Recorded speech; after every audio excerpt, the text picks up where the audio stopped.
여러분은 여러분의 자신을 어떻게 생각합니까?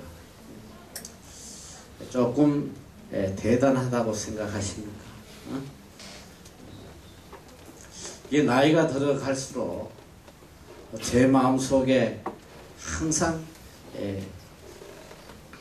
깊이 생각되는 것은 뭐냐면 정말 인간이 아무것도 아니라는 거, 정말 아무것도 아니라는 거. 젊었을 때는 그런 걸 잘 못 느꼈어요. 뭔가 할 수 있을 것 같고 그랬는데 이제 나이가 들어갈수록 진짜 아무것도 아니다. 하나님의 은혜가 없이는 나라는 존재는 아무것도 아니라는 거예요. 그리고 조금만 깊이 생각해보면 하나님의 은혜가 없이는 정말 한순간도 살아갈 수 없다는 거예요. 오늘 나에게 주어진 이 모든 것들, 또 내가 누리는 이 행복과 기쁨들, 이건 정말 오로지 하나님의 은혜에 의해서 주어지는 것이라는 것을 아주 뼈저리게 깊이 매일매일 삶 속에서 요새는 느끼게 돼요. 특별히 이번에 또 이렇게 세월호 참사를 통해서 정말 한 생명이 또 얼마나 귀한 것이고, 또 이 평범한, 우리가 너무나도 평범하게 누리는 이 행복들이 얼마나 큰 은혜인지. 참 어린 자식을 잃고 지금 벌써 한 달이 가까이 되어 오는데 하루 종일 이렇게 바다를 쳐다보면서 언제나 이 자식이 돌아올까 해서 가슴 졸이며 기다리는 참 그 부모들 심정을 우리 이제까지 누리고 사는, 너무나도 당연한 것처럼 누리고 살았던 이 행복들이 정말 하나님의 은혜가 없이는 한순간도 누릴 수 없다는 것을 다시 한번 깊이 뼈저리게 느끼게 됩니다. 여러분, 정말 하나님을 알고 나를 알게 되면 내 자신이 정말 하나님 앞에 겸손해질 수밖에 없습니다. 하나님을 알고 내 자신을 알고,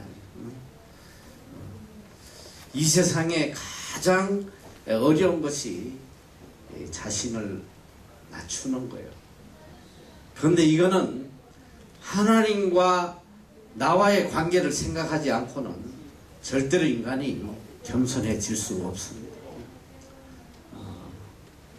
겸손이라는 것이, 겸손의 개념을 우리가 잘 알아야 돼요. 우리가 생각할 때 겸손은 아주 말도 공손하게 하고 누구에게나 이렇게 인사도 잘하고 이걸 겸손으로 생각하지만, 아무리 이렇게 외형적으로 겸손한 모습을 가져도 그 속에 하나님의 존재를 깨닫지 못하는 사람은 그건 절대 겸손한 사람이 아니에요.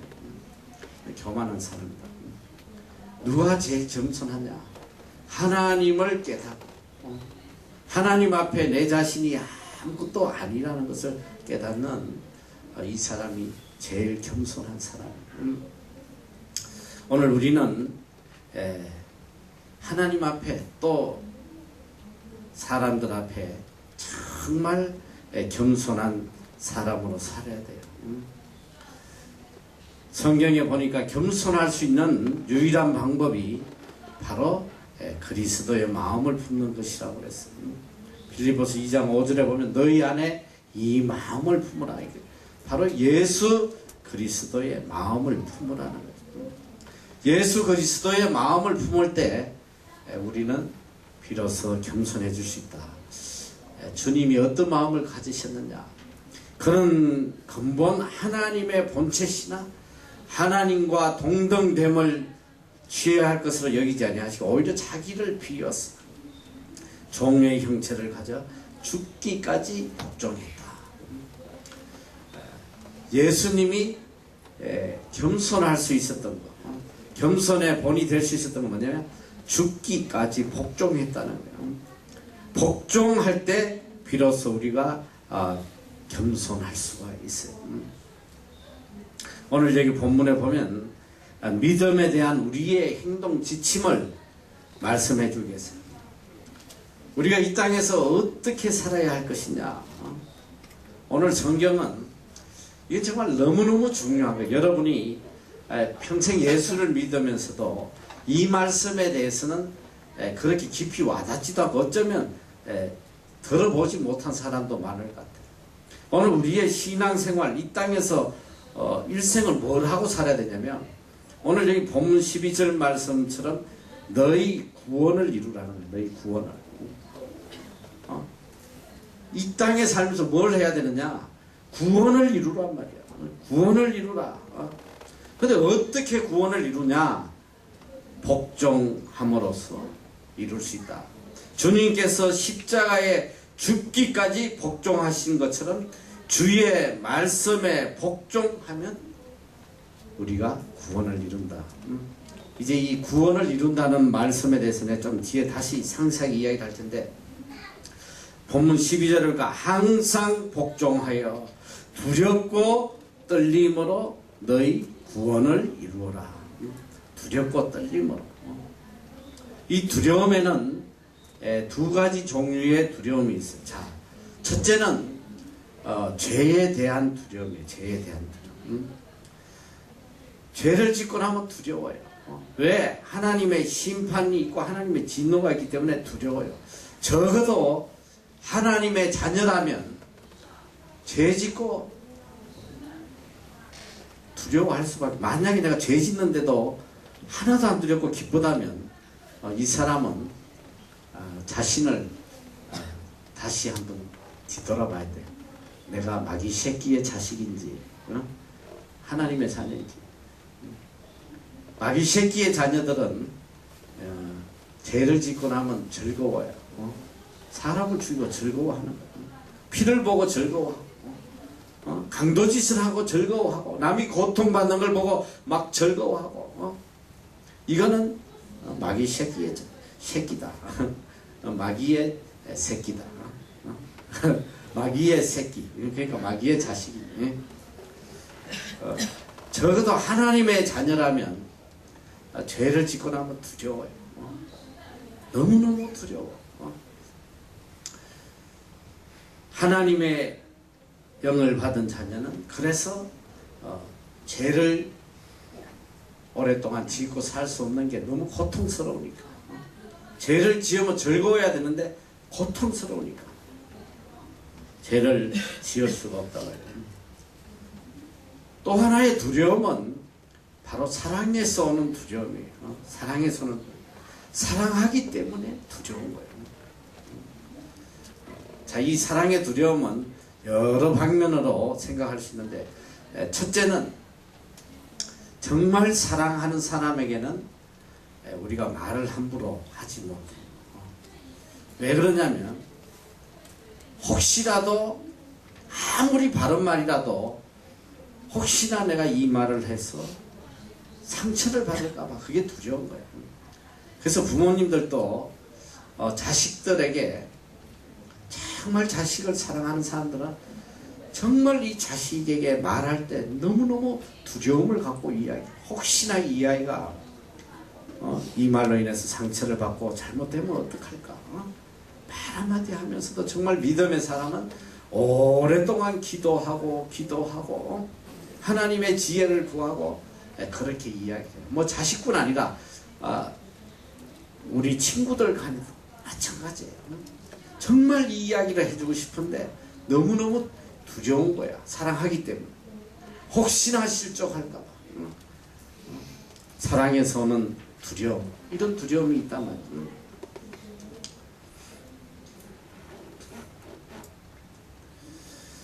제가 몇 년 전에 이 TV를 통해서 이 장면을 보고 참 너무너무 마음이 아프더라고요.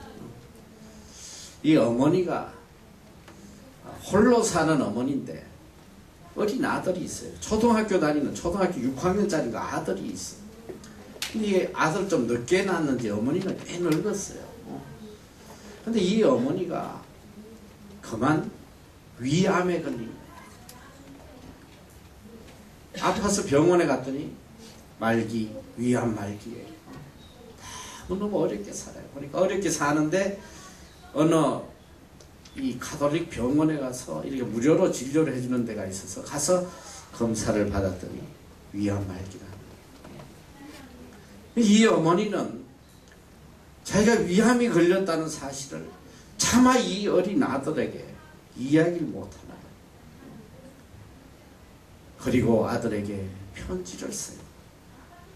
아들아, 엄마가 미국을 좀 다녀와야겠다. 내가 좀 돈을 벌어와야 되기 때문에 내가 너무 급하게 가느라고 너에게 이렇게 연락을 하지 못하고 왔다. 그래, 엄마가 반드시 돈 벌어서 갈 테니까 할머니 말씀 잘 듣고 있으라.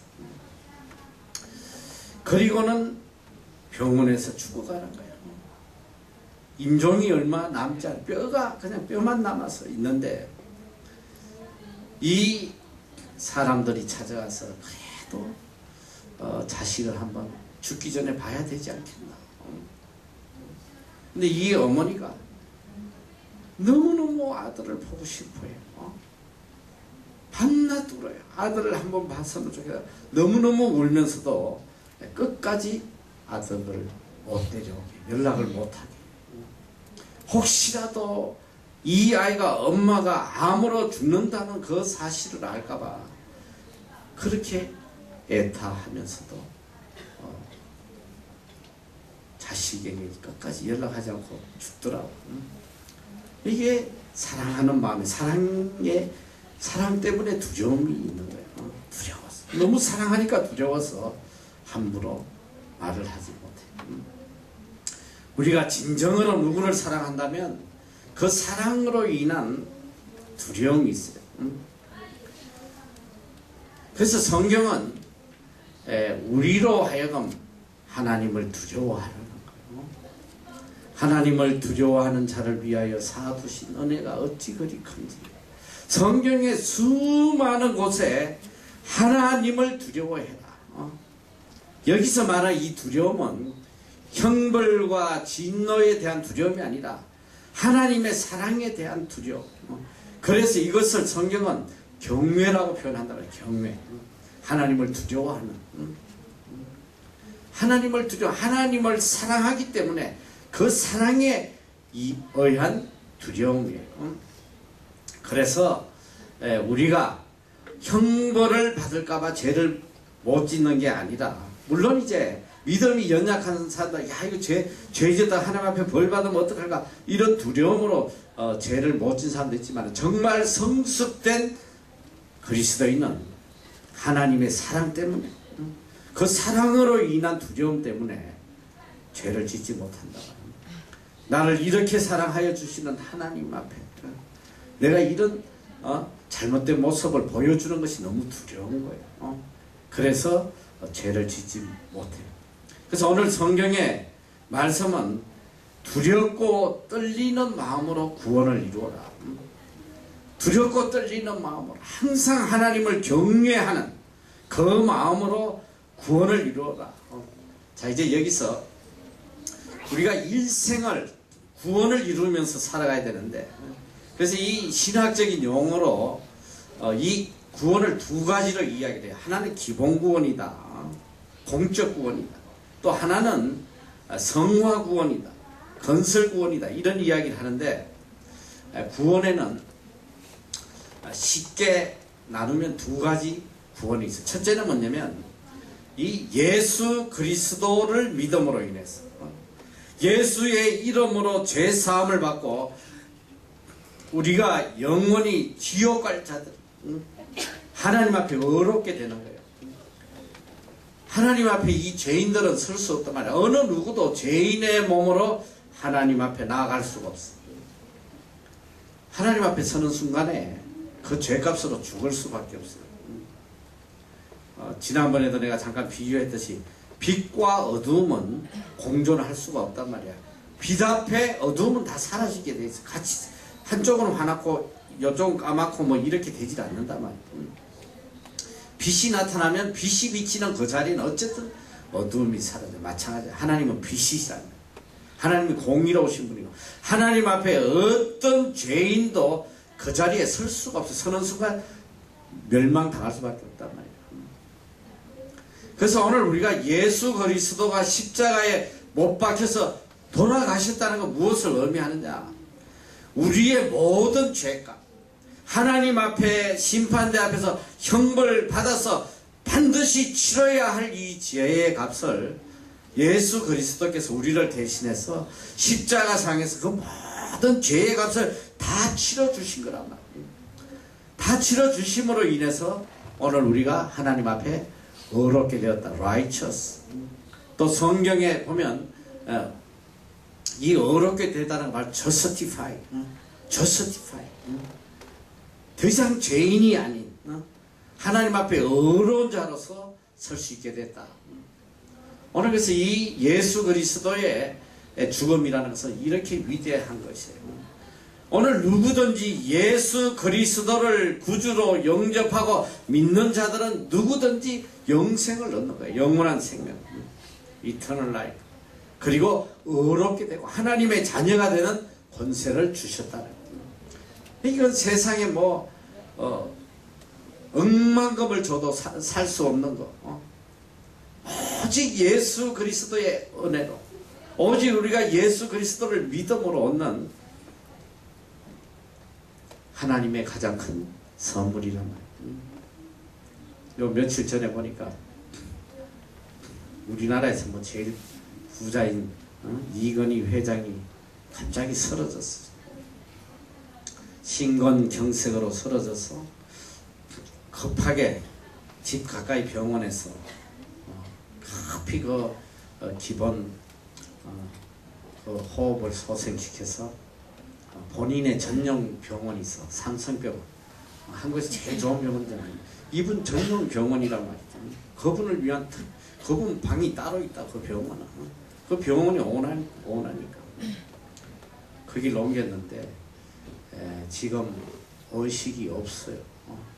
지금 뭐 수술을 받고 뭐 하는데 아직까지도 깨어나고 있지 않는데 이제 서서히 뭐 나는 뭔 소리인지 모르겠어. 어쨌든 저체온에서 체온을 34도로 떨어뜨려가지고 어떤 뇌에 데미지가 가지 않게 해서 서서히 이렇게 온도를 올린다고 그래.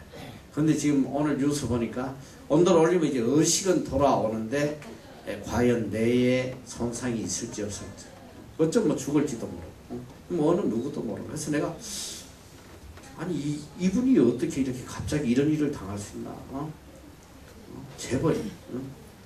그 나이로 보니까 이분이 72세예요. 아직도 한참 살아야 될 나이고 누구보다도 좋은 거 많이 먹었어. 누구보다도 좋은 약 많이 먹고 누구보다도 최고의 병원에서 최고의 의사들에게 정기적으로 검사받고 했을 텐데 이분이 어떻게 이런 일을 당하나? 참 너무 의아하더란 말이지. 그러면서 참 다시 한번 느끼는 게 뭐냐, 인간이 할 수 있는 게 뭐냐. 이 인간이 어리석게도 말이지, 돈이면 다 되는 줄 알아. 돈만 있으면 뭐 그분이 보면 재산이 뭐 몇 조라고 그러다 뭐 아주 천문학적인 그렇게 많은 돈을 갖고 있어도 갑자기 뭐 심장에 마비가 오니까 말이지, 혈관이 막혀가지고 이 심근경색적인 건, 심근경색은 뭐냐면 심장으로 들어가는 혈관이 막혀서 피가 안 통하는 거예요. 그래서 심장이 정지를 돼버려요. 그래서 이거는 한 몇 분 동안 빨리 이걸 회생하지 않으면 뇌사 상태가 되는 사람. 조금만 넘으면 죽고, 다행히 뭐 생명은 건져도 뇌에 산소 공급이 안 되니까 뇌사 상태가 돼요. 나는 그런 병이 가난한 사람만 걸리는 줄 알았어. 왜냐면 정기적으로 이렇게 검사도 못 받고 체크도 못 하고. 그래서 그런 걸 보면서 참 인간은 아무것도 아니라는 거. 인간이 할 수 있는 게 뭐가 있나? 아무것도 아니에요. 그래서 한편으로는 참 안타까운 마음이 들어요.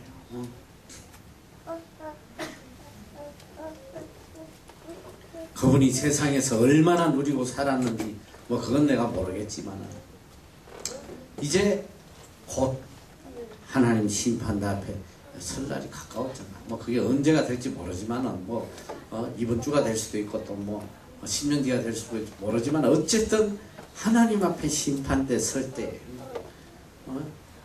그게 무슨 의미가 있나? 이 세상에 이룬 업적이라는 게 무슨 의미가 있나? 저는 개인적으로 이 영적인 문제를 떠나서 내가 개인적으로 그분을 굉장히 내가 귀하게 여겨요. 정말 대단한 거예요. 나는 이 삼성 이 스마트폰 이거 내 자랑거리야. 예수 그리스도와 십자가 외에 자랑하면 안 되지만 세상 걸 내가 자랑한다면 이건 내한테 큰 자랑거리야. 누구든지 야 이거 어디서 만든지 알아 너? 나 이 나라 애들한테 물어봐. 너 이거 어느 나라에서 만들었어? 마이크 한 줄이야. 우리나라에서 만든 거야. 까불지 마라. 우리나라. 여기 한국이 불과 몇십 년 전만 해도 일본을 따라잡으려면 따라잡을 수도 없지만 일본하고 격차가 전자 부분에 최소 50년 이상 뒤쳐져 있다고. 도저히 우리나라는 일본의 전자기술을 전자기술 일본이 세계 최강이니까. 그리고 특별히 이 전화기는 핀란드가 어디냐? 노키아. 세계를 지배하고 있던 이 핸드폰, 이 전화기는 노키아예요. 전 세계 제일 1위를 차지하고 있었다. 한국에 이 불가이가 한국에 삼성에서 전화기 만든 지 몇 년 돼 그렇게 오래되지 않았어요. 이런 정말 재밌는 이야기야. 여러분 내 방에도 지금 내가 기념을 하나 놔뒀어. 내가 이 나라 처음 와가지고 참 핸드폰 모토로라에서 10불 주고 가입하면 1년 동안 가입하면 전화기를 한 대씩 주더라고. 내 평생 처음으로 전화기를 한 대 받았어. 그때 계약을 해가지고. 그때는 뭐 그게 뭐 너무너무 그거 들고 다니기만 너무 자랑스럽고. 근데 지금 보면 수류탄이야 수류탄. 아 그걸 어떻게 들고 다니나 지금. 어디 넣고 다니나 내 지금 그게 궁금해. 이따만한 거 이거. 그 더 재밌는 거 뭔지 알아? 여러분 내가 대학교 다닐 때 우리나라에 참으로 이 핸드폰이 나왔어요. 핸드폰 어떤 사람이 길에 서가지고 전화기를 들고 이렇게 이야기를 하면 버스에 타고 와서 전부 다 고개 내밀고 다 쳐다봐요. 저 뭐 하는 건가?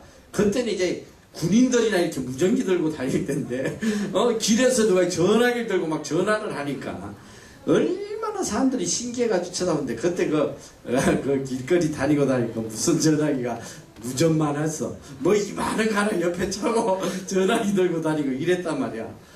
그게 그때 집 한 채 값보다 더 비쌌어. 집 한 채 값보다. 집 한 채보다 더 비싼 거야.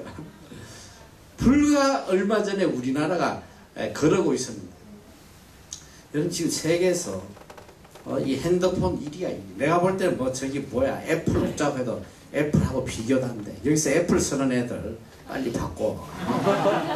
내가 볼 때 이 애플하고는 비교될 수가 없는 거야. 퀄리티가 상상이 안 돼요. 근데 그냥 미국 거라는 것 때문에 무슨 스티브 잡스인지 뭔지 그애 때문에 이게 좋은 거다 이렇게 생각하지 실제로 사용해보면 비교가 안 되는 거예요. 삼성이 지금 세계 1위란 말이야. 얼마 전에 보니까 미국 오바마냐 오마마가 안 보여. 이 전화기를 들고 말이지 뭐 이렇게 하는 거를 이 들고 하는 걸 사진이 찍혔는데 이 삼성이야. 삼성 스마트폰이야. 그러니까 이 삼성이 대통령이 서면 그냥 놔둬야 되는데 이걸 사진을 도용해가지고 이 스마트폰 광고한다고 오마마도 이거 쓰고 있다. 이래가지고 크게 신문에 냈더니 백악관에서 굉장히 기분 나빠했다고. 빨리 그 사진 좀 빼라고. 대통령을 갖다 상업적으로 이용한다고. 지금 오바마도 이거 쓴다 이 소리야. 근데 이걸 누가 이뤘냐? 이게 참 이건희 회장이라는 분이, 여러분이 회장 그러면 뭐 대접받고 말지 그냥 황제처럼 하는지 하는데, 이 양반은 그 집에 뭐 내가 안 봐서 모르는데 내가 들은 이야기로는 어디 거래서 봤는데 집에 지하가 연구실이래요. 이 양반이 뭐 밤새 연구한다는 거예요. 직접 자기가 연구해보고 뜯어 고쳐보고 뭐 평생을 그러고 살다. 그리고 지난번에도 얼마 전에 가보니까 스마트폰이 나왔는데 뭐가 조금 결함이 있어요. 사용하는데 아무 문제가 없어. 디자인인지 뭔지 조금 마음에 안 돼. 그때 뭐 몇만 대, 뭐 70만 대라고 그러더라. 다 폐기시켜버려. 우리 같으면 그거 좀 그냥 어려운 사람 중한데, 삼성의 이름으로 이런 하자가 있는 걸 내보낼 수도, 그거 다 폐기시켜. 엄청난 돈을 다 폐기시키고 완벽한. 그만큼 세계 최고가 되기 위해서 이 사람이 노력한 사람. 그러니까 세상적으로 보면 정말 참 대단한 사람이다. 그래서 저렇게 빨리 저렇게 병들지 않으나, 너무 스트레스가 크니까 참 대단한 사람이다. 그런데 참 너무 안타까운 게, 아무리 이 엄청난 업자, 저는 그래요. 우리나라의 애국자가 누구냐? 삼성, 현대, 이런 것들이 애국자란 말이야. 누가 대한민국을 알아? 너 대한민국은 아무도 몰라요.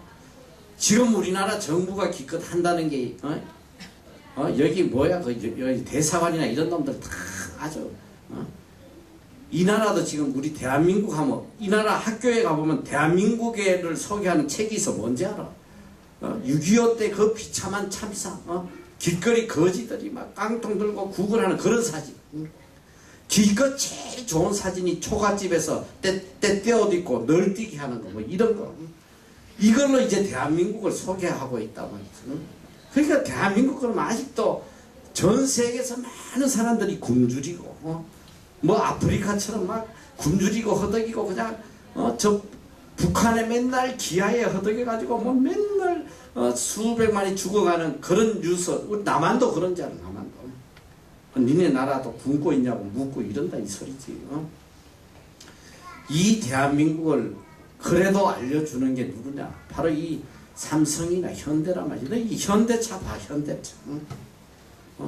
전 세계에 어디 가도 막 절비해요. 지금 여기도 요즘 엄청 많은데, 지금 다른 나라 가면 정말 어마어마하게 많아.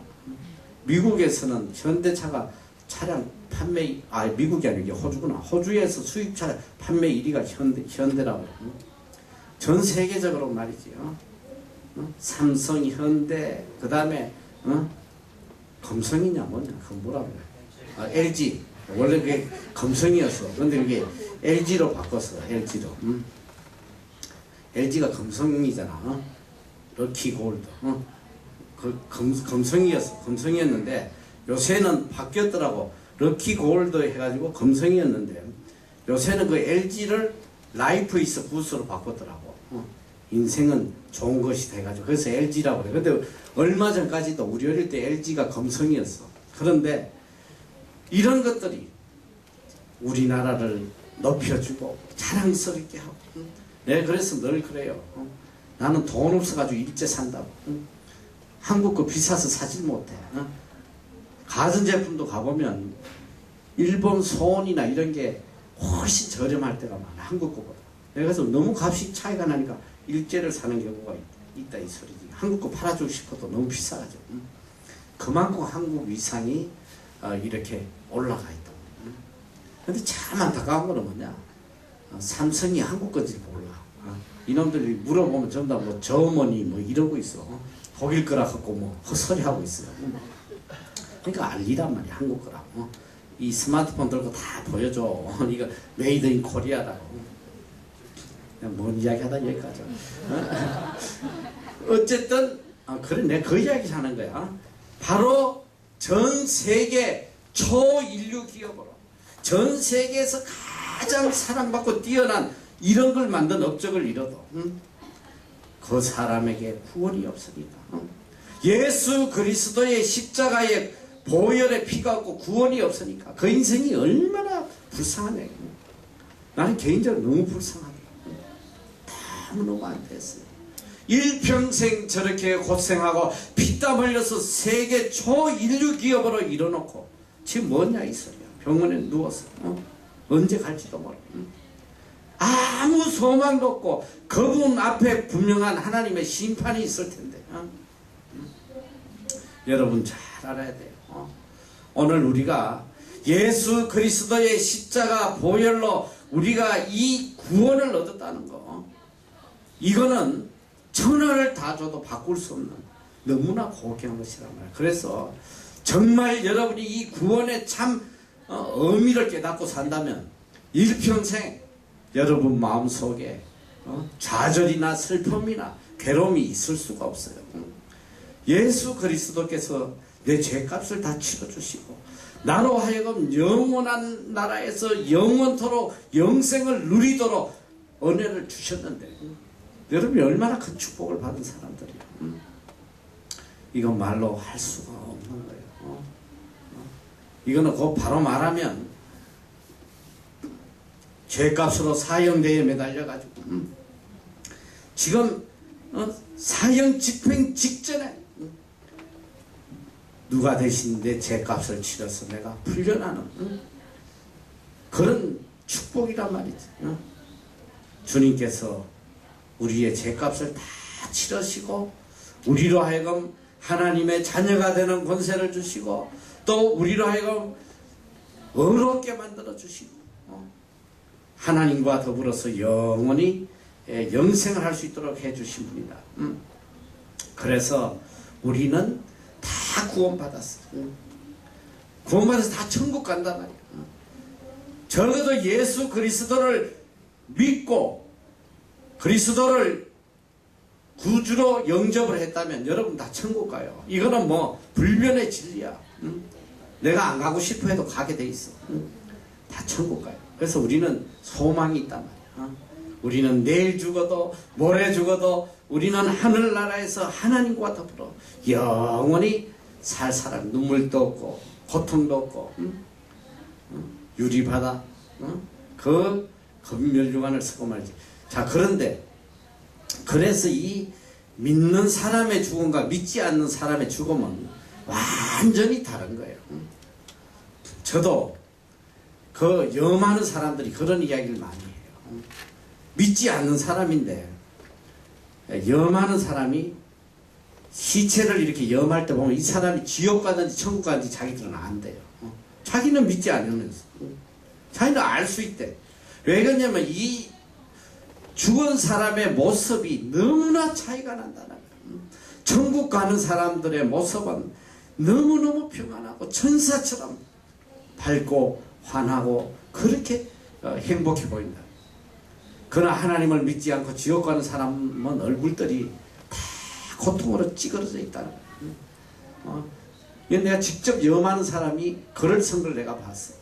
그 사람 예수를 믿지 않아. 그런데 그 친구가 하도 전도를 하니까 그런 이야기를 하더라고. 그런데 저도 뭐 다른 사람 임종은 못 봐. 우리 부모님들 임종을 봤는데 정말 참 이렇게 관에서 마지막에 입관을 할 때의 모습을 보니까 내 평생 살아오면서 그렇게 밝고 그렇게 깨끗한 그렇게 평안해 보이는 그런 모습을 못 봤어요. 그래 입관할 때 모습을 보면서 마음에 큰 기쁨이 있더라고. 이제 천국을 가셨구나. 그런 기쁨이 있어요. 여러분, 그래서 우리 그리스도인들은 항상 하나님과 더불어 영원히 살 하늘나라의 소망을 두고 오늘을 살아가야 된다. 자, 그런데 이런 이 기본적인 구원, 예수 그리스도의 죽음으로 인해서 우리에게 준 이 공적인 값없이 주신 이 구원, 그는 우리의 선행과 아무런 상관이 없어. 내가 악하게 살았던 선하게 살았던 그하고 아무 상관없이 오직 예수 그리스도의 보혈로 예수 그리스도를 믿음으로 얻는 구원이란 말이에요. 그래서 그 대표적인 사람이 누구냐면 예수님이 십자가에 달려 돌아가실 때 우편에 있던 강도는 일평생 강도짓하고 사람 죽이고 악을 행했어요. 그러나 그가 십자가에 달려서 예수 그리스도가 구세주인 것을 알고 자기 죄를 회개하고 정말 나를 좀 구원해달라고 예수 그리스도를 죽음의 순간에 영접할 때에 주님께서 무슨 말씀하세요? 그래, 오늘 너가 나와 함께 낙원에 이를 것이다. 구원을 얻는 거예요. 자, 그러면 구원이 만약에 한 가지라면 바울이나 강도나 똑같이 구원받아서 천국 간다면 이거는 너무 억울하잖아. 바울은 일평생 결혼도 안 하고 말이야. 일평생 돌 맞아가면서 매 맞아가면서 복음 전하다가 마지막 순교했는데, 이거는 뭐 평생 지하고 싶은 데 다 하고 죄 짓고 사람 죽이고 하다가 구원받아서 똑같이 천국 간다면 여러분 이게 얼마나 불공평해. 이건 하나님이 공의가 아니지. 그래서 우리가 잘 알아야 돼요. 자, 첫째는 기본 구원, 천국을 가는 것. 하나님의 심판에서 우리가 천국으로 어려운 자로 다 천국 가는 이 구원은 누구에게나 주어는 예수 그리스도의 보혈의 핏값으로 그리스도를 믿는 자마다 얻을 수 있는 큰 값없이 주는 하나님의 은혜예요. 그런데 그 다음에 우리에게 주어지는 두 번째 구원이 있어요. 그게 뭐냐면 소위 이제 성화 구원, 건설 구원이라고 합니다. 오늘 바로 그걸 이야기하는 거예요. 본문에서 너희들이 구원을 이루라. 두렵고 떨리는 마음으로 구원을 이루라. 이 구원은 뭐냐면 우리가 이 땅에 살아가는 동안 평생 이루어가는 거예요. 이루어가는 거예요. 평생 이루어가는 거란 말이죠. 자, 그래서 이것은 현재적인 구원, 반복적인 구원을 의미하는 건데, 이거는 우리가 천국 가고 지옥 가고 그런 문제의 구원이 아니라 상급의 문제, 상급의. 우리가 얼마나 하나님의 성품을 따라서 하나님이 원하시는 대로 하나님의 뜻을 따라서 살아갔느냐.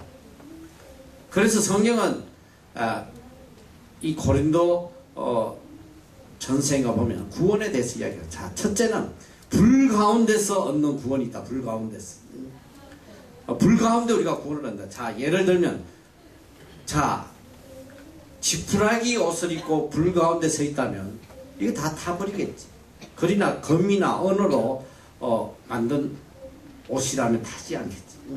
그러니까 불 가운데 없어지는 그런 구원, 이걸 이루지 말라는 성경은.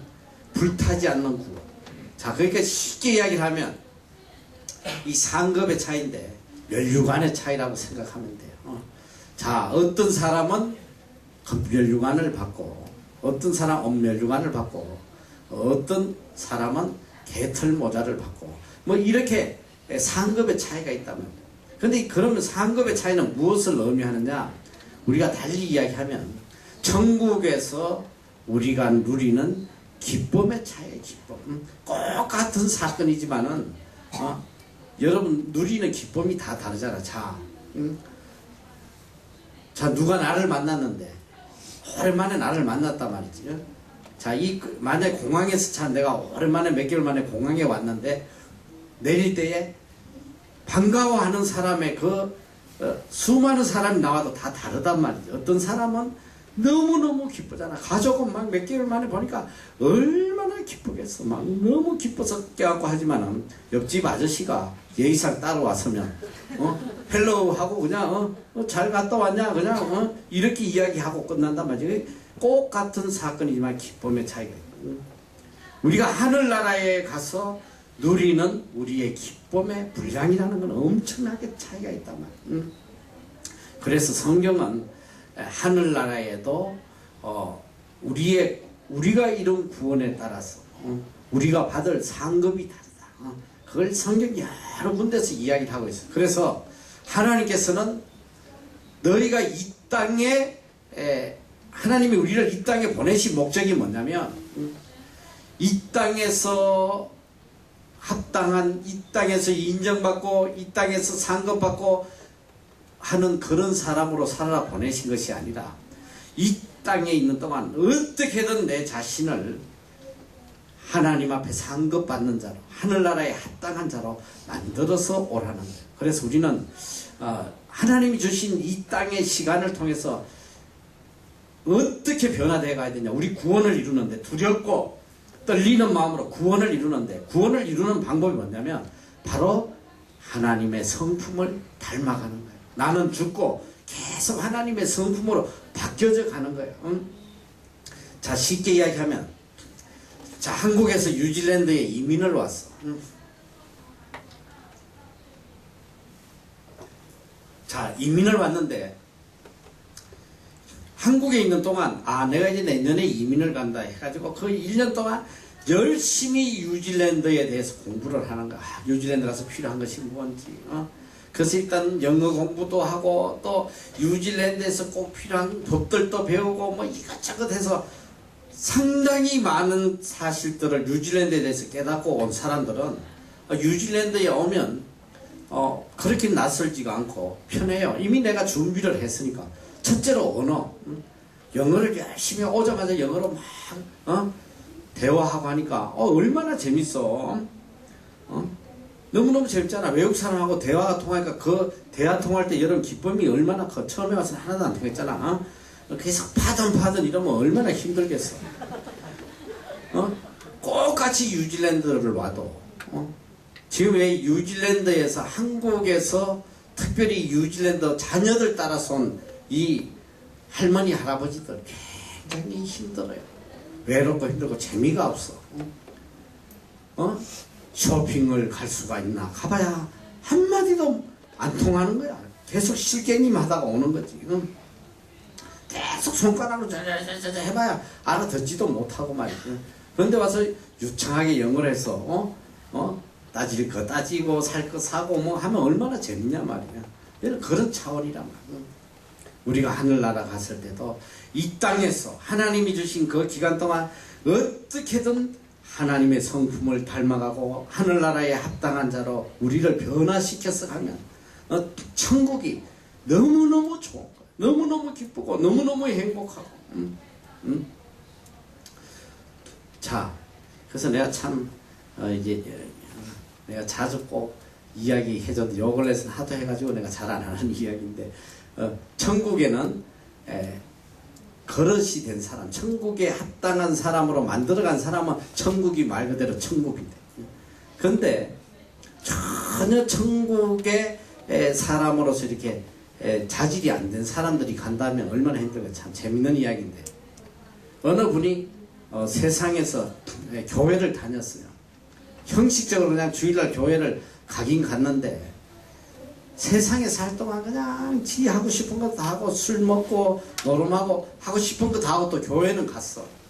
근데 어느 날 죽었단 말이야.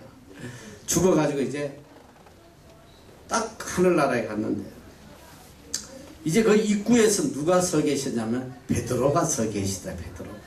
베드로 사도가 서서 아유 너 왔구나. 너 천국 가고 싶어 지옥 가고 싶어 묻더래요. 그래서 이 사람이 이게 왜 너네인가? 자기 지옥 갈 줄 알았는데 천국 갈래 지옥 갈래 묻더래. 그래서 아유 은혜를 베풀어 주신 거야. 너무 감사한데 베풀어 주신 김에 은혜 하나만 더 베풀어 달라. 뭘 해줄까 했더니 천국도 한번 보고 지옥도 보고 선택권을 달라. 그래서 그렇게 해라. 그래서 이제 먼저 천국을 데려갔다가 천국을 갔더니 거기 와 있는 사람들이 하얀 세마포 옷을 입고 전부 다 그냥 하나님을 향하여 거룩 하면서 그냥 하루 종일 찬양하고 예배드린대. 뒤에 앉아있는데 미치겠더라는 거야. 따분해가지고 못 견디겠다는 거 아니야. 도저히 못 견뎌가지고 이제 됐으니까 지옥 좀 보여달라. 그 지옥을 보여주는데 가보니까 이게 뭐야? 들어가는 입구부터 막 술집에다가 막 카지노에다가 막 그냥 자기가 너무 좋아하는 것들이 다 있는 거야. 너무너무 좋은 거야. 그래서 나는 아무래도 지옥 체질인 것 같아. 지옥으로 가겠다. 그래라. 그 지옥에 보냈는데 지옥을 딱 갔는데 보니까 이 술집 카지노 이런 것들은 오간데없고 그냥 뜨거운 물구덩이에서 막 그냥 벌벌 끓는 데서 거기서 죽도록 땅파라고 말이지. 그래가지고 항의했다는 거 아니야. 베드로 선생이요. 아까 내가 왔던 것하고 다르지 않냐고 말이지. 막 항의했더니 베드로 사도가 그랬다는 거 아니야. 아까는 네가 관광 비자로 왔고 지금은 영주권으로 와서 다르다고 말이지. 뭐 재밌는 이야기는 하지만 아무리 천국을 데려다 줘도 그 기쁠 수가 없는가? 왜? 내가 천국에 합당한 자가 아니니까. 하나님께서는 어쨌든 너희들은 다 하늘나라의 예수 그리스도의 피로 하늘나라에 온 구원받은 자들이니까 이제 하늘나라에 합당한 자로 하늘의 이 기쁨과 하늘의 이 영광을 누릴 수 있는 자로 구원을 이루란 말이에요. 하나님의 성품을 닮아와라. 그래서 우리가 이 땅에서 매일매일 하는 건 뭐냐면 절대적으로 하나님의 말씀에 복종하여 복종하라고 그랬거든. 복종이라는 것은 순종하고 달라요. 복종은 순종. 성경에 보면 어떤 것은 복종이라고 어떤 건 순종이라고. 부모에게는 내 부모에게 순종해라. 또 아내에게는 아내들이여 남편에게 복종해라. 이 복종은 순종은 기쁨으로 하는 거야. 너무너무 기뻐서 감사하고 이렇게 하는데 복종은 하기 싫어도 해야 돼. 야, 남편이 하라는 일 항상 아유 너무 기뻐 행복해하고 하는 여자가 누가 있겠어. 저 인간이 왜 저걸 또 시켜. 그래도 복종해라. 아이씨 해도 해란 말이야. 남편에게 복종해라. 마음에 들든 안 들든 복종하라는. 우리가 여기도 보니까 하나님께도 복종해라. 복종, 두렵고 떨리는 마음으로 복종해라. 그러니까 우리가 하나님의 말씀대로 따라간다는 것이 어떤 데는 기쁨으로도 갈 수 있지만 어떤 데는 막 너무 힘들어. 왜 하나님 이렇게 하라고 그러시나? 왜 쉬지 말고 기도하라고 그러시나? 나 좀 쉬고 싶은데. 나 좀 세상에 좀 놀고 싶은데. 세상을 미워해라. 세상에 속한 것은 다 너희와 원수가 된다. 세상에 좀 즐기고 싶은데 말이죠. 좀 놀라면 하나님께서 세상을 미워하라고. 근데 뭐냐면 우리 속에는 아직도 천국에 합당한 사람으로 거듭 완전히 성화되어 있지 않기 때문에 계속 세상을 향한 욕망들이 있단 말이에요. 그러니까 좀 믿으려고 그러면 또 세상이 나를 유혹하고 또 죄악이 나를 유혹하고 끊임없이 이래요. 그러니까 일평생 오죽하면 바울도 데일리 다이 나는 매일 죽는다. 매일 세상을 향한 내 욕망을 죽이고 산다. 매일매일 죽이고 얼마나 강하게 죽였냐면 채찍질 한다고 그래. 내 자신을 채찍질. 얼마나 본능이 살아나고 살아나는지 이걸 막 채찍질, 종을 길들이듯이 채찍질 하면서 매일매일 내 자신을 죽이면서 훈련시켰다. 그만큼 어려운 거예요. 잠시만 방심하면 세상에 대한 성품들이, 세상을 향한 욕망들이 끊임없이 튀어나와요. 그렇기 때문에 하나님께서 복종해라. 기쁨으로 하든지 뭐 기쁨이 없든지 간에 어쨌든 하나님이 명령하시는 말씀에 복종하라는 거예요. 어떻게 복종하라? 두렵고 떨리는 마음으로, 정말 두려운 마음으로 떨리는 마음으로 하나님의 말씀에 복종해야 돼. 순종해야 돼. 그렇게 해서 내 자신의 육신의 소욕을 죽임으로 인해서 여러분 구원을 이룬다는 것이 뭔지 알아? 다른 말로 하면 육신의 소욕을 죽이는 거예요. 내 세상을 향하는 모든 이런 욕망들을 죽이는 게 이게 구원을 이루는 끝없이 죽이고 천국을 향해서 가는 하나님의 성품을 닮아 이것이 구원을 이루는. 이건 뭐냐면 우리가 일생 동안 해야 돼. 이게 바로 믿음 생활. 믿음 생활은 뭐냐? 나를 죽이는 거예요. 나를 죽이고 예수 그리스도로 가득 채우는. 자, 그래서 하나님을 사랑하고 하늘의 것을 사모하고 언제나 신령한 것으로 내 자신을 변화시켜 가는 것. 이것이 구원을 이루어가는 것이다. 그래서 이제 특히 본문에서 강조하는 것이 나 있을 때뿐 아니라 더욱 지금 나 없을 때에도 구원을 이루라는 거예요. 우리가 참 어려운 게 뭐냐면 목사님 앞에서 또 남들 앞에서는 굉장히 구원을 잘 이루는 척해. 열심히 전도하는 척하고 경건한 척하고 기도도 열심히 하는 척하고. 근데 아무도 안 보면 거의 개차반이 되는 경우가 참 많아요. 참 이게 힘들어. 그러니까 오늘 바울은 그걸 알아요.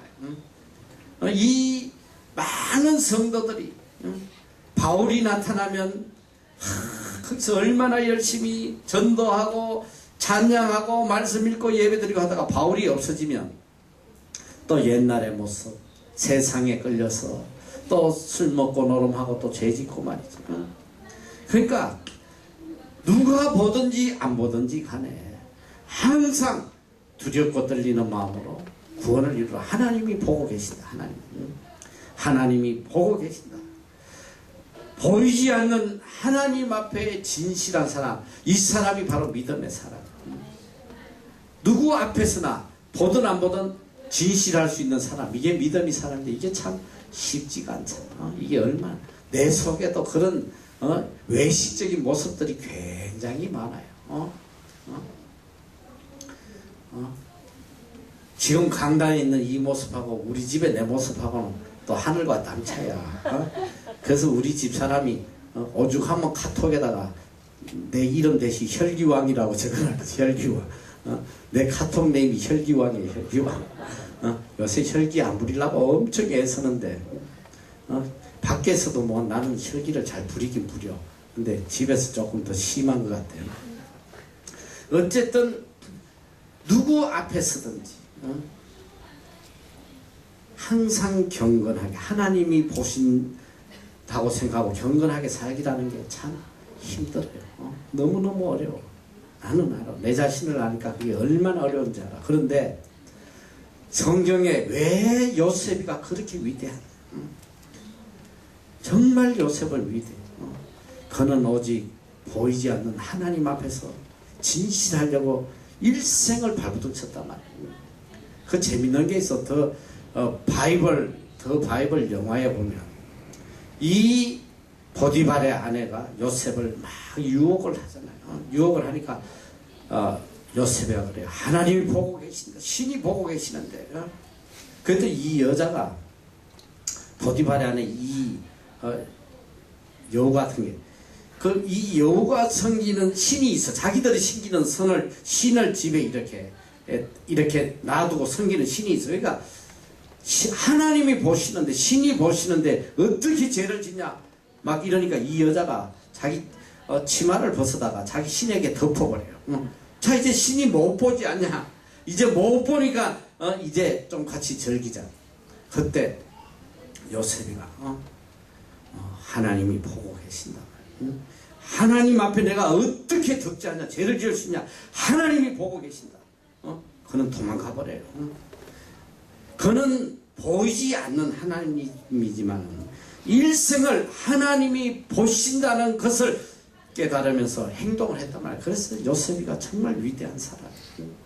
정말 보이지 않는 하나님 앞에서 우리가 진실할 수 있다는 게 얼마나 어려운지 몰라요. 정말 어려운 거야. 차 운전하고 갈 때 보면 과간도 아니야. 목사고 뭐 나도 그래. 아 저 씨. 운전하다가 누가 끼어들고 막 하면 막 입에서 욕이 막 나오잖아. 근데 교인들 앞에서는 절대 안 그러지. 누가 차 안에 타고 있으면 쟤가 왜 저러지? 교인이 없으면 저 새끼 저 샤가 좀 아이씨 막 이렇게 이 정말 어려운 거야 우리가. 그런데 하나님이 보고 계신다면 언제나 똑같아야 된단 말이야. 그래서 오늘 바울은 그걸 강조하는 거야. 너희들 나 있을 때뿐 아니라 더욱 지금 나 없을 때도 항상 복종하여 두렵고 떨림으로 너희 구원을 이루라. 왜? 하나님이 보고 계시니까. 항상 하나님 두려워하고 하나님 앞에서 경거망독하지 마. 그래서 구원이란 말은 헬라어로 소테리오 본래 온전함 홀리스라는 말인데 누가 알아주든 누가 못 알아주든 항상 변함없는 한 가지의 모습 하나님 앞에 그래서 창세기 17장 1절에 보면 너는 내 앞에서 행하여 완전하라. 내 앞에서 하나님 보실 때 하나님 앞에서 온전한 삶을 살아라. 자 13절에 보니까 하나님께서는 자기의 기쁘신 뜻을 위하여 너희로 소원을 두고 행하게 하시나니, 하나님께서는 하나님의 기쁘신 뜻을 위해서 우리에게 소원을 두고 계신다. 하나님은 여러분 각자 한 분에게 특별한 소원을 갖고 계세요. 하나님의 소원. 이게 하나님의 놀라운 은혜라는 거예요. 내 자신도 이미 나를 포기했고 남도 나를 포기해서, 그러나 하나님은 포기하지 않으시고 끝까지 소원을 가지고 버리지 아니하시고 간섭하고 계시단 말이에요. 누가복음 15장에 보면 탕자가 아버지 말씀을 떠나서 완전히 폐인이 되고 자신도 자기를 포기했어요. 이제 죽기 전에 아버지라도 한번 얼굴이나 보려고 말이지, 아버지를 찾아오지만 놀랍게도 그 아버지는 아들이 나간 뒤로 한 번도 그 아들을 포기하지 아니하고 매일 아들이 돌아오기를 기다리고 계시니, 바로 하나님 아버지의 마음을 비유로 말씀하신 것인데요. 하나님께서는 우리는 우리 자신을 포기해도 하나님은 끝까지 포기하지 않으시고 우리를 향한 소원을 갖고 계신다. 그래서 여러분 그걸 알아야 돼요. 로마서 8장 31절에 그런 적이 일에 대하여 우리가 무슨 말 하리요? 만일 하나님이 우리를 위하시면 누가 우리를 대적하겠느냐? 여러분 혹시라도 여러분 마음속에 죄의식이나 내 같은 게 뭐 믿는 사람이야, 내가 무슨 그리스도인이야, 자포자기하고 남들이 나를 어떻게 볼까, 맨날 저 사람이 나를 어떻게 욕을 할까, 여러분 그런 죄의식에서 벗어나지 않으면 안 돼요. 하나님이 그러시잖아. 내가 너 죄인인지 알고 사랑했고 너가 또 죄인이기 때문에 내가 너를 위해서 죽은 거 아니냐. 너는 이제 내 사랑의 대상자라는 거야. 내가 너를 사랑하는데, 내가 괜찮다는데 누가 너희를 대적하겠느냐. 이 말은 다른 말로 하면 누가 무슨 소리를 해도 하나님께서는 여전히 우리를 사랑하고 계신다. 누구보다 사랑하고 계신다. 그렇기 때문에 누구의 어떤 평가든 어떤 말을 할지라도 거기에 신경 쓸 필요가 없다는 거예요.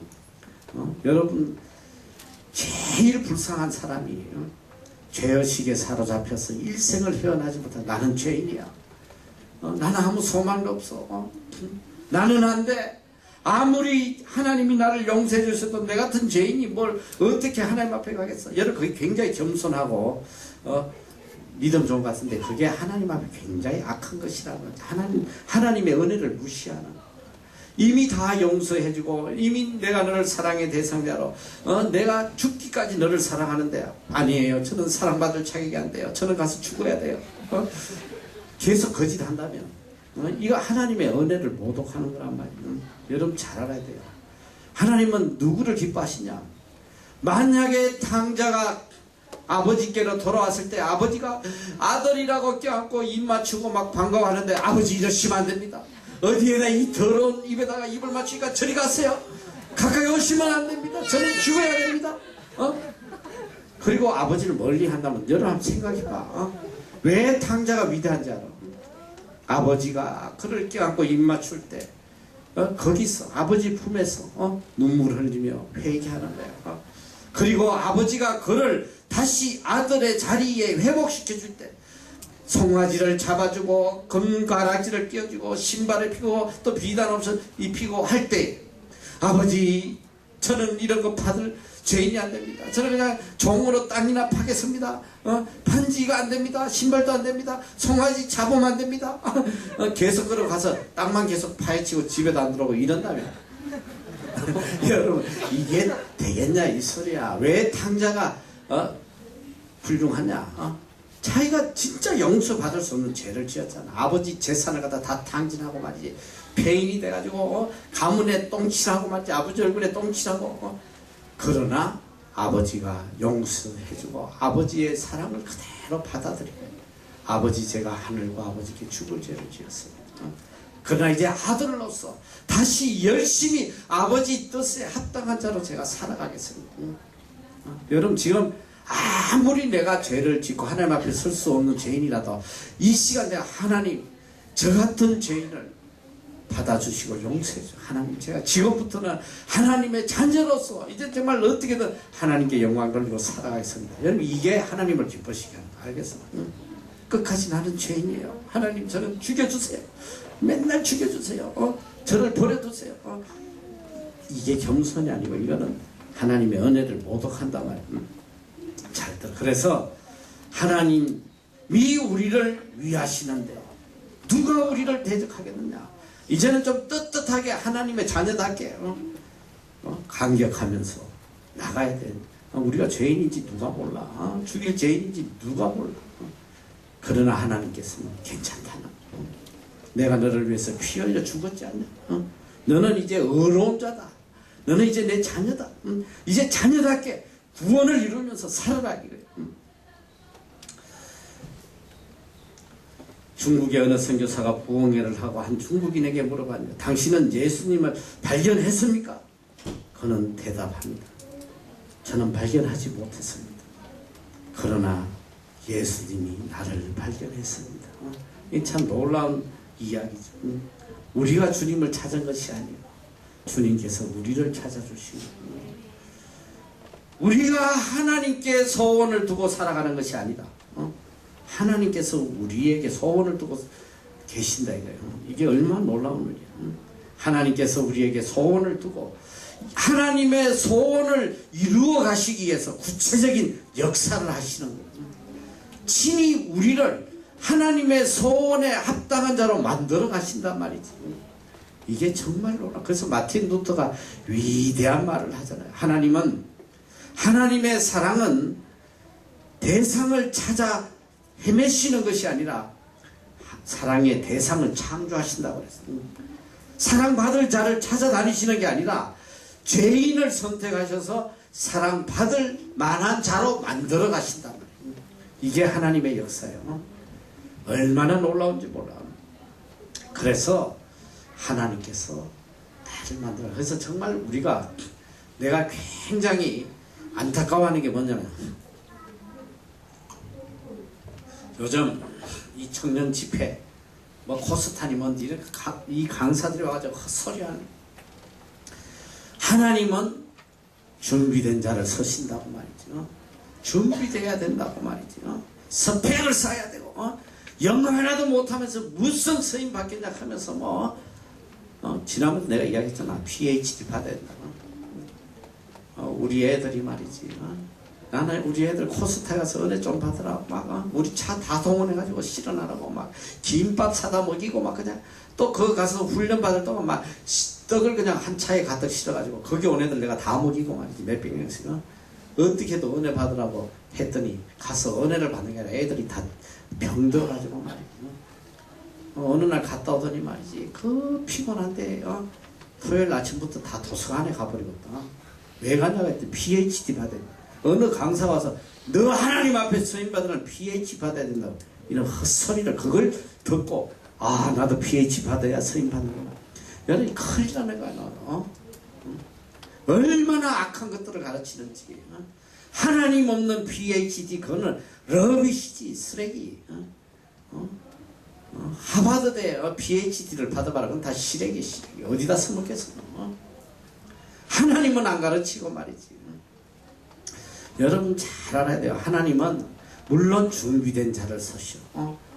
어떤 준비가 됐냐. 심령이 하나님만을 향하는 심령으로 변화된 사람을 찾아 서신단 말이야. 하나님 이 세상에 어떤 것보다 하나님을 제일로 귀하게 여기고 소년 다윗처럼 아무 스펙도 없고 목동으로 양 키우고 있는 그를 들어서 이스라엘의 왕으로 삼으시고 감옥에 갇혀서 또 노예로서 젊음을 다 불사른 이 요셉을 갖다가 그 심령 하나님밖에 모르는 그 심령을 보시고 애굽의 국무총리로 세우시고 말이에요. 여러분 잘 알아들어. 하나님은 어떻게 하시냐면 정말 하나님을 사랑하는 자를, 마음이 정결한 자를 찾았어. 하나님이 찾았어. 사랑의 대상자로 만드시고 하나님이 하나님의 소원에 합당하게 만들어 가시는 능력을 주시는, 훈련을 시켜서 하나님이 원하시는 그 소원들을 이루어 가시기 위해서 만들어 가신단 말이야. 내 노력으로, 내 능력으로 하는 게 아니라는 거. 여러분 그걸 알아야 돼. 내가 지금 세상에 스펙이 하나도 없고 아무 준비가 안 돼도 하나님께서 보시고 그 심령이 정말 하나님 보실 때에 준비된 심령이면 그를 들어서 그 다음에 하나님이 훈련시키시는 거야. 능력도 주시고 지혜도 주시고, 다니엘과 다니엘의 세 친구가 그 나라의 박수와 술객보다 10배나 뛰어난 지혜와 총명을 하나님이 주시잖아. 주셔가지고 그 나라를 이끌어가는데 아무 부족함이 없도록. 여러분 잘 알아야 돼요. 그 대표적인 사람이 누구야? 바로 여기 서 있잖아. 나 같은 사람. 이 땅에서 내 힘으로 밥 한 끼도 해결할 수 없는 애당초 이 나라의 영주권 신청 자격도 주어지지 않는 아무 짝에도 쓸모없는, 인간의 눈으로, 인간의 평가 기준에서 이 나라 이민법에서조차도 이게 신청 자격도 안 주는 그런 무가치한 사람이었지만 하나님께서 저에게 소원을 두시고 하나님의 기쁘신 뜻대로 소원을 두시고 아무 자격 안 되는 저를 하나님께서 강권적으로 이 뉴질랜드 땅으로 인도하셔가지고 하나님 직접 훈련시키시고 직접 채찍질 하시고 직접 훈련시키시고 그리고 직접 하나님이 능력을 주신다. 지혜를 주시고 총명을 주시고 능력을 주셔가지고 여기서 이 일을 이끌어 갈 수 있도록 여러분 저 같은 사람이 한국에서도 진짜 밥 벌어먹기 힘든 그런 사람 정말 내가 이야기가 난 뉴질랜드 와가지고 보니까 내 힘으로 밥 한 끼도 뭐 해결해. 한 끼도 어디 가서 해결해서 다 늙어가지고 누가 나를 무슨 모르겠어. 쇼핑몰에 앉아서 모자 깔고 모자 벌리고 있으면 누가 동냥이나 해줄까? 그것도 안 해주더라고. 보니까 내가 보니까 동냥한 사람들 거의 그 밥값도 안 나와요. 보니까 하나님께서 중요한 건 뭐냐? 인간적인 평가로 볼 때는 아무짝에 쓸모없고 아무 소망이 안 보여도 하나님께서 소원을 가지시고 선택해서 하나님이 이끌어 가시는, 하나님이 행하신단 말이야. 그러니까 여러분도 다 소망이 있어요. 서울대학 나오면 뭐하나 너? 서울대학 박사하면 뭐야 너? 여기서 서울대학 나와가지고 빌빌거리고 노는 사람 한두 명이야. 한두 명. 내가 아는 사람도 엄청 많아요. 청소거리도 없어. 그 사람 너무 많아. 하나님께서 하나님이 대상을 찾아서 하나님이 능력 주시고 하나님이 훈련시키고 하나님이 만들어 가신다. 그게 오늘 말씀에 있잖아. 하나님 말씀하고 계시잖아.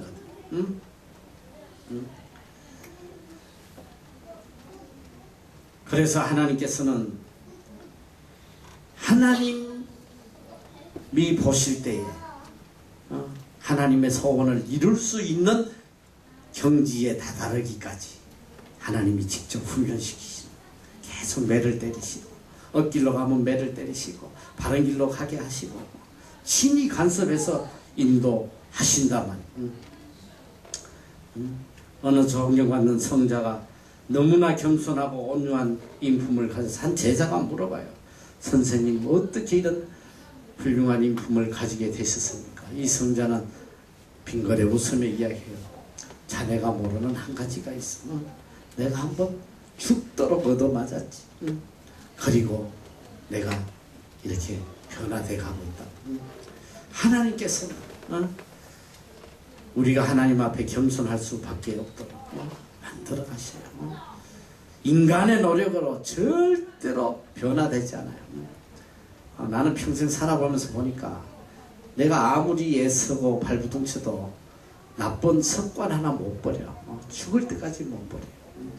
절대 못 버려. 하나님이 변화시켜 주셔야 돼. 믿음도 진실도 겸손도 하나님께서 직접 간섭하시고 훈련시키셔야지 되는 거지. 성선설, 야, 저 사람 처음부터 선하게 되는 성선설은 애당초 없어. 다 악한 거야. 애당초 악하게 태어났어요. 오직 하나님의 은혜의 결과로 오늘 나의 나됨이 있단 말이야. 하나님이 간섭하시지 않고 하나님 채찍질하지 않았으면 어느 시궁창에서 어떤 짓거리를 하다 어떻게 비참하게 죽었을지 몰라요. 바울도 그래. 지난 시간에도 바울이 그렇게 하나님 앞에 간절하게 원했지만 하나님은 사단의 사자 육체에 가시 그에게 안질과 간질이라는 이 엄청난 연약함을 주심으로 인해서 그가 사도로서 겸손할 수밖에 없겠고 하나님이 만들어 가시는 거란 말이야. 그러니까 나에게 어떤 상황이 오더라도 하나님 앞에 원망 불평하지 말라.